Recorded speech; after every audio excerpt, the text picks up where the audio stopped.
If you're watching this video, it's very likely that you're in the right place. Usually folks who click on videos like this about Alzheimer's fall into a couple different categories. One is they think, do I have it? Am I starting to not be able to come up with words? Am I starting to miss things? Am I misremembering or not remembering things? And these are valid questions. They really are. But the second category of people who tend to watch videos like this are folks who are like, does my spouse have Alzheimer's? Does my mother have it? Does my dad have it? That sort of thing. And you're in the right place. I'm going to be talking about 3 do's, things you should do. And these are pretty broad categories, but they're really, really important. I'll really make it specific for you. And then in the second part of the video, I'm going to be talking about 4 things that you should absolutely not do. 4 don'ts, essentially. Anyway, let's get right into it. The 3 do's that I recommend are the 3 things that every nerve cell in your body needs in order to stay alive. 1 is oxygen.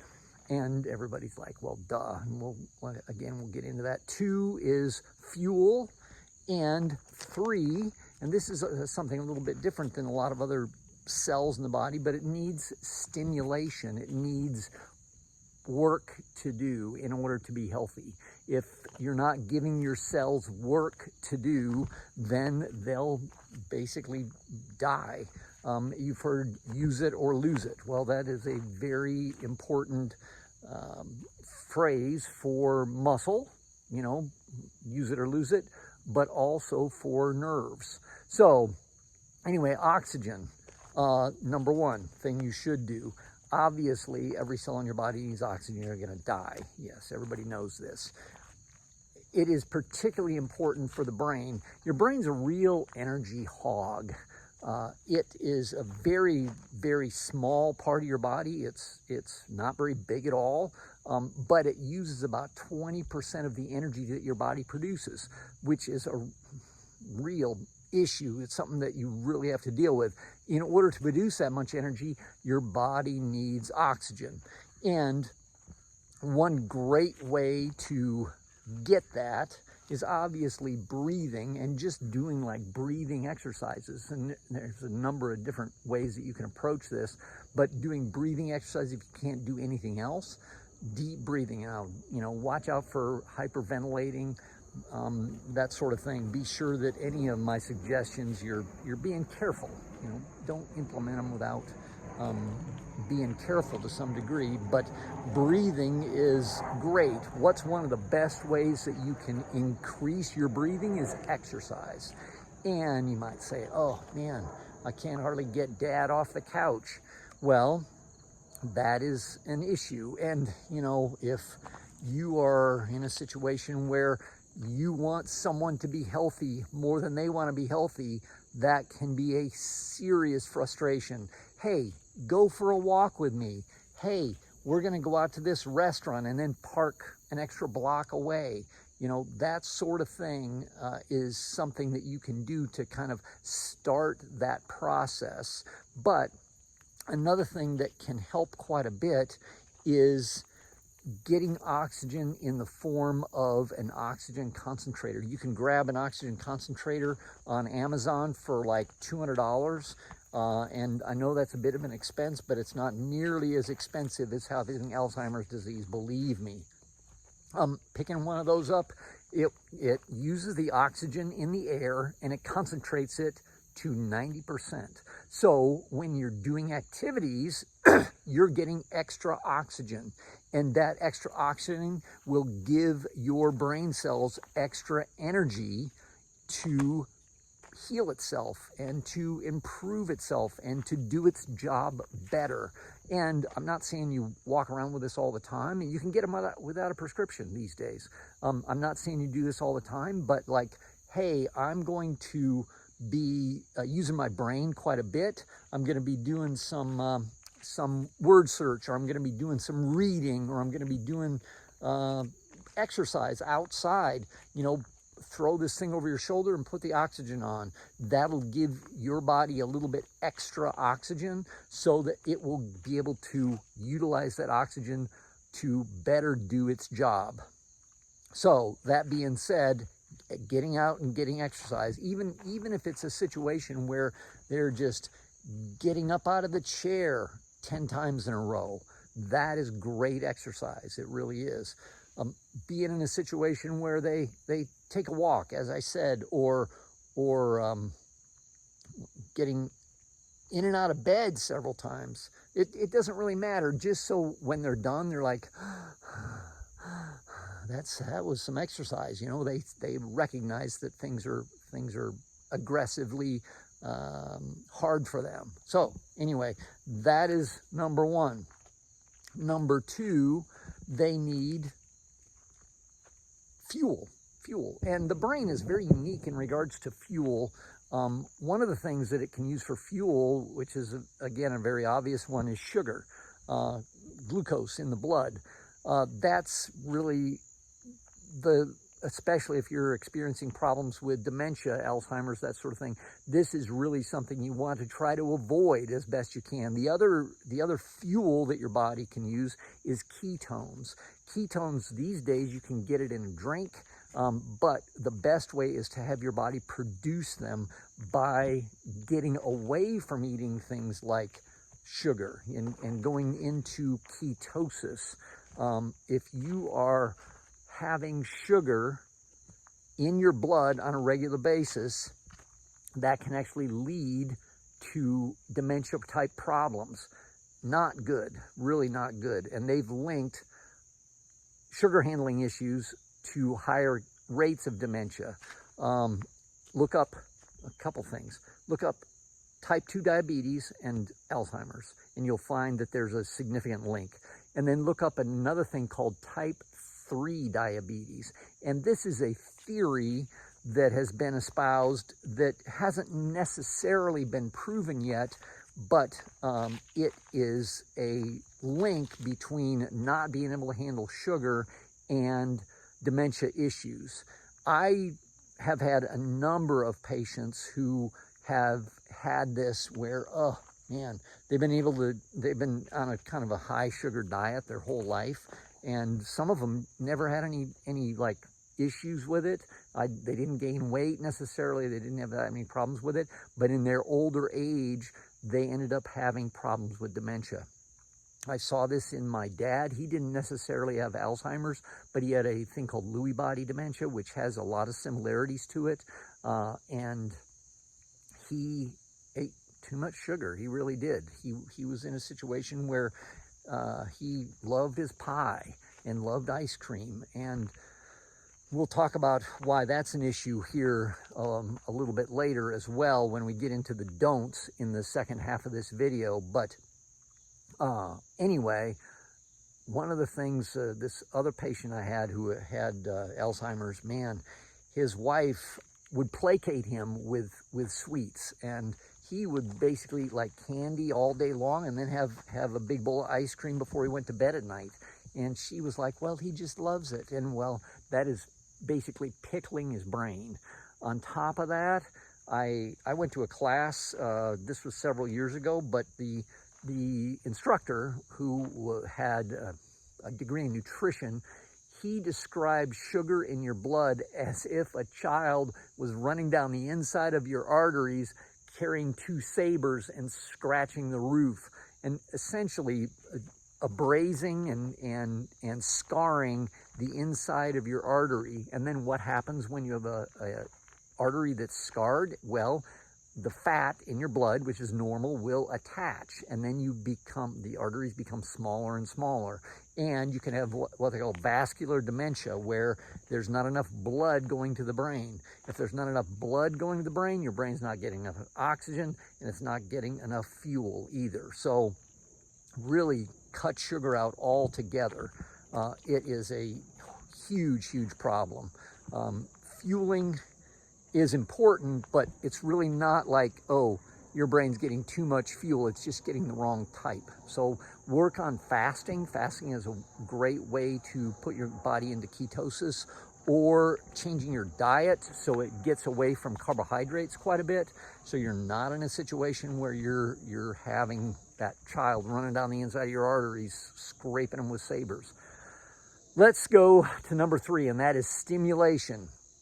Just like lifting weights, if you want to maintain a certain girth to your muscles, then you're going to have to lift weights on a regular basis, or the muscles will get smaller. Same thing with your brain function. Your brain will not function if it's not stimulated on a regular basis. And when I say that, I mean things like, hey, I've got to do some work. And that could be a lot of different things. You know, when people think of, oh, I'm going to do Sudoku or a crossword puzzle or read a book, and those are all great. Do those things. But another thing that can really stimulate the brain is things like exercise. That is a great amount of stimulation. There's a lot of nerve activity going from the brain to the body and from the body to the brain when you do that. You're not just sitting passively reading or something like that. That is super. And again, exercise is very difficult. If you sign up for my Alzheimer's prevention program with AccuSmart, I go into a ton of different types of exercise for Alzheimer's or dementia patients and how you can implement those at home. But anyway, another thing that you can do, something that I'm kind of doing right now, and that is to be in a situation where you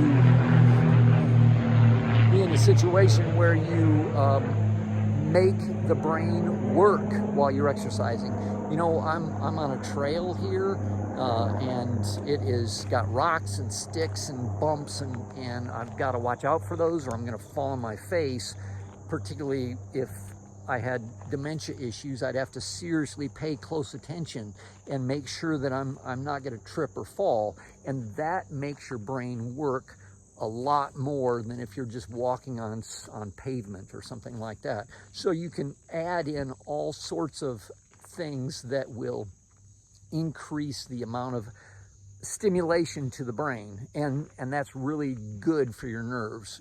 Again, use it or lose it kind of thing. So let's swap gears and flip over to the 4 things that you should not do. 4 don'ts, 4 things that you should work on getting away from. One of them is, and again, back to diet. And I'm going to talk about 2 things that are kind of a subcategory of this. One is, don't eat fried foods. Don't eat fried foods. Fried foods, they fry foods with omega-6 fatty acids. This is particularly if you go out to a restaurant or something like that. Omega-6 fatty acids, usually in the form of grain oils. These are extremely bad in excess for the cell membranes. And your cell membranes are where communication occurs in your body. And if your cell membranes aren't functioning, they're not receptive to things, they don't receive the neurotransmitters where one nerve is trying to talk to another, then the communication doesn't happen. The stimulation doesn't happen. And getting away from things that are deep fried is a big issue. It really is. The second issue that is diet, and this is only number 1 of the 4, but is staying away from carbohydrates. Carbohydrates in general, and I'm generalizing here, but they tend to come, especially in America, from grains: bread, pasta, cereal, tortillas, chips, anything deep fried. You know, the death knell of the brain is something like a donut.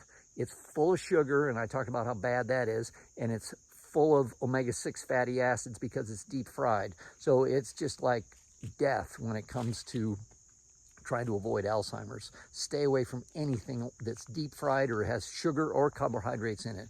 Carbohydrates, such as pasta and that sort of thing, are made with wheat. It's also in corn. They're full of omega-6 fatty acids. So again, it's a double whammy. You get the carbohydrate, the sugar in it when it's digested, and then you get the omega-6 fatty acids that are really bad for the cell membrane, and it causes inflammation. I have whole videos on how bad these things are for you. So just avoid those altogether.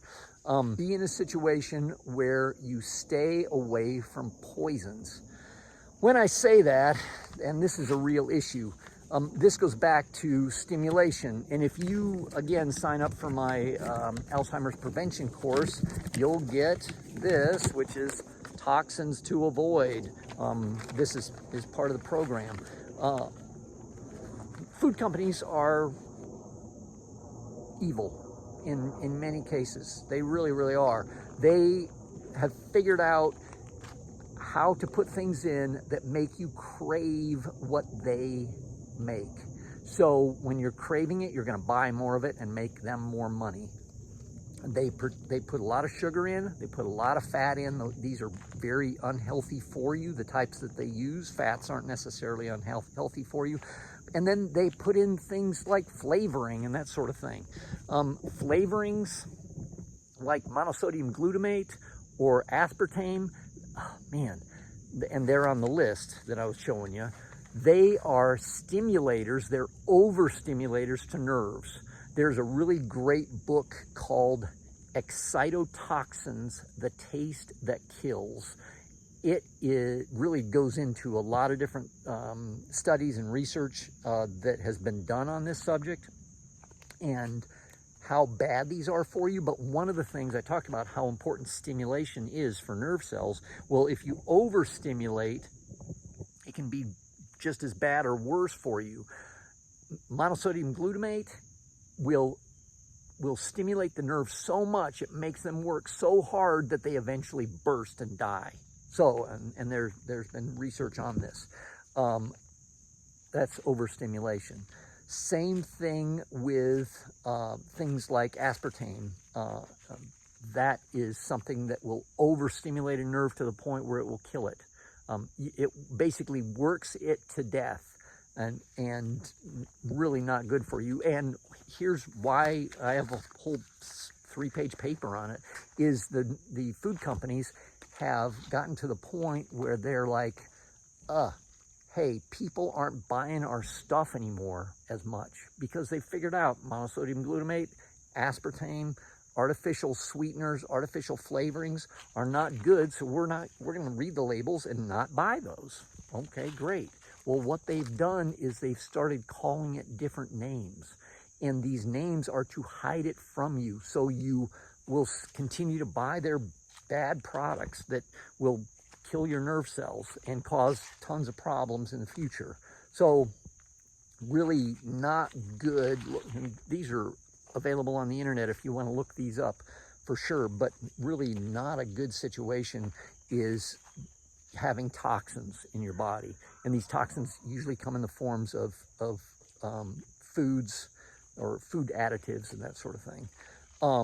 If you are in a situation where you drink alcohol on a regular basis, that can be a real issue. Alcohol significantly negatively affects your brain, and if you're already having problems with brain function, then you need to not drink it. It's not good for you. We talked about fried foods. We talked about sugar. We talked about toxins, and we talked about alcohol. So anyway, there are the four don'ts. Stay away from those four for sure, and that will only help you be in a situation where you're not going to be as likely to get Alzheimer's, mental decline, some type of dementia, that sort of thing. If you need help with this, I offer a free consultation. It is a phone consultation. We talk over the phone about what's going on in your situation, what can be possibly done with it, different things that I can offer. Certain cases are difficult to deal with, so we don't take those, but I am able to help a fair number of people with this for sure. especially if there's a lot of support with a family, and especially if you catch it early. So if you are in that situation where you are seeing signs of this in yourself, or you're seeing signs of this in a loved one, then set up a time. I would be happy to sit down and talk with you about it and see if it's something that we can help.